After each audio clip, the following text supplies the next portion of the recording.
Attention, Instagram users! A new feature is coming. You will soon be able to add captions directly to your Instagram story. Here is how it works. When you are uploading a photo or video to your story, you will see a new option called Add a Caption located at the bottom right corner of the screen. Simply tap on this option, and you will be able to type any text you would like to include with your story.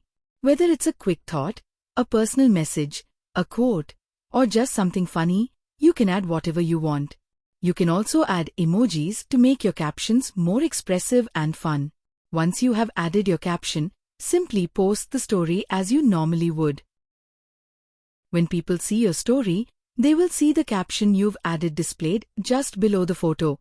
They can also reply to your caption. All they need to do is tap on the caption, then press and hold the text and select the message option. They can then type their thoughts, reaction, or any message they want to send in response to your caption.